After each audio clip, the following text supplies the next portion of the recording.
What's up, y'all? It's Mechanics Garage coming at you, doing some work on a Chrysler Town & Country. Today we have to replace this rear wiper motor. This thing got in this position and got stuck. So we're gonna have to go through the process of taking this thing off and replacing it. So if you gotta replace the wiper motor on one of these Town & Countries, it's not that difficult. Here's what the new one looks like. So it's got this one bolt here. This is actually where the wiper sits on the car. It sits like that. And I believe this one is like a 13 millimeter. That's on the new one. We'll double check on the old one. And then it's got 3 bolts that go through there. So actually inside the car, it will sit like that. So let's go ahead and take a gander at this bad boy. So first thing we got to do to get this off is we got to remove this little cup, and that'll give us access to the nut that's holding the wiper arm on the actual motor. So we're gonna go ahead and do that. All right, so we've gone ahead and removed that cap, and indeed this old one is a 13 millimeter. So we're gonna spray a little bit of rust breaker on there because you see it looks a little cruddy. And we'll let that sit for a few minutes, then we should be able to crank that off of here and commence to try to wiggle off our wiper arm. All right, we went ahead and cranked that loose. Ours came loose relatively easily, so we're gonna go ahead and remove the 13 millimeter the rest of the way. Got that off. And we'll see if this wiper comes off easily. All right, so we may have to two-hand it here to wiggle this thing off. Like I said, it was a little cruddy in here, so we'll see if we can wiggle it off 2 hands. All right, took a little wiggling and tugging. Wiggling and tugging. Wiggling and tugging. See, I'm a little sleepy. But this thing finally came off. We had to two-hand it. So now we're gonna need to open up the lift gate to show you how to access the other portions to get this thing off of here.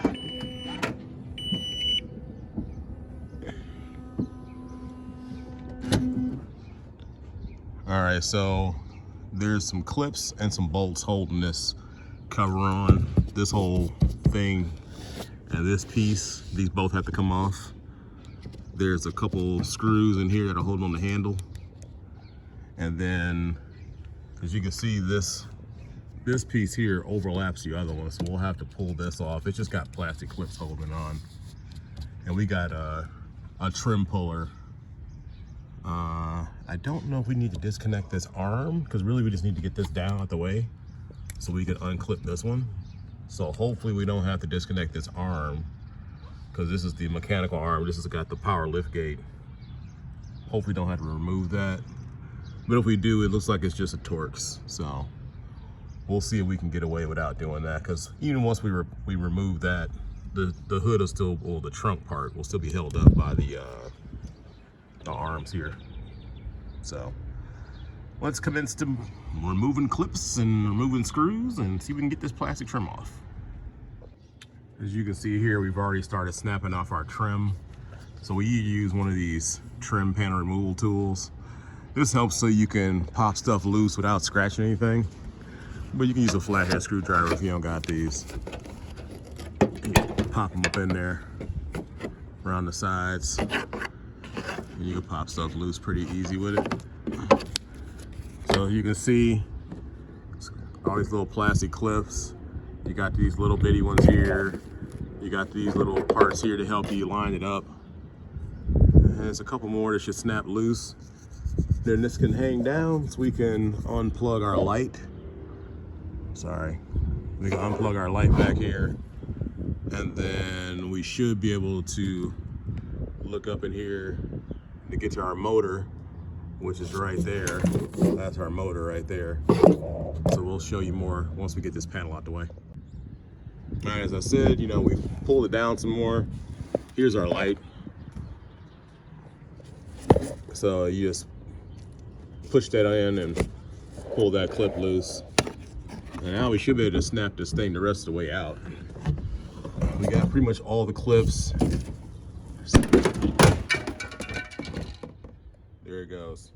Weren't supposed to drop it, but I had my hands on this thing and couldn't really do it and couldn't show you at the same time. So fortunately that didn't break. So if you got two people to help you out and two sets of hands, that way this big old panel won't just fall and hit the ground. All right, so now we need to unplug our plug. And here's the back side of our motor.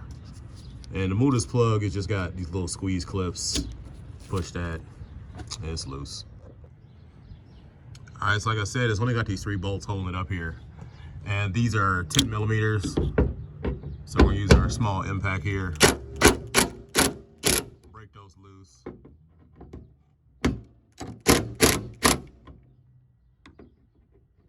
Pretty simple to break them loose. So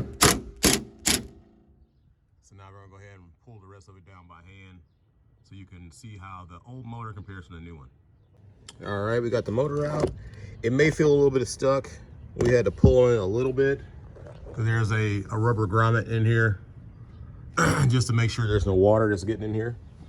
But as you can see, the old and the new are basically identical.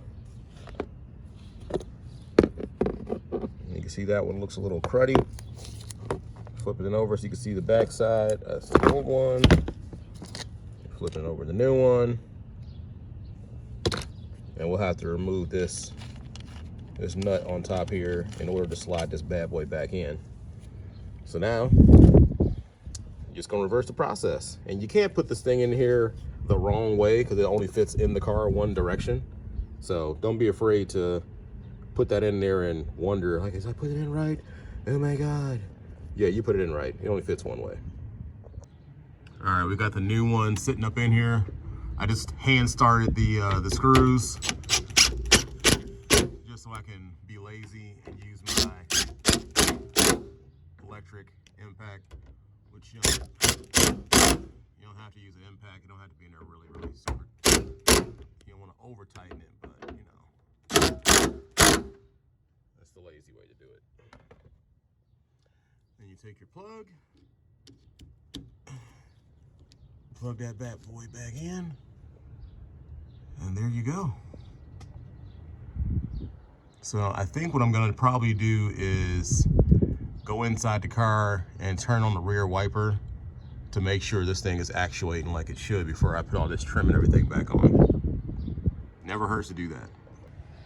All right, we hooked our new motor up and we turned the power on to the rear wiper, and I didn't hear anything. I didn't see any movement from the arm.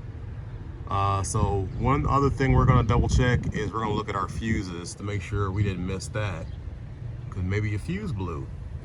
But we're gonna double check our connections while we're under here and then check the fuse box as well.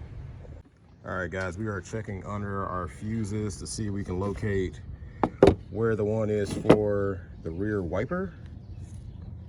Looks like it's this one right here. It says RRWPR, so it's a 20 amp for the rear wiper, and that one gets power from the accessory relay.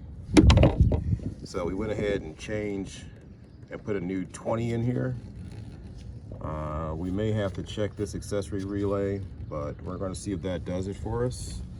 If it doesn't, we may have to do some more investigating, possibly contact the Chrysler dealer to see what's going on with that rear wiper motor. So we're gonna go ahead and put everything back together and see if she works. All right guys, we're all done. We got the wiper motor in, we changed the fuse.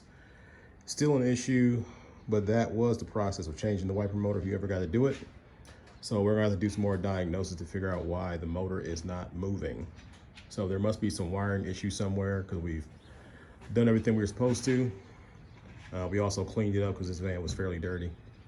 But that's it for right now. So check us out on the next one.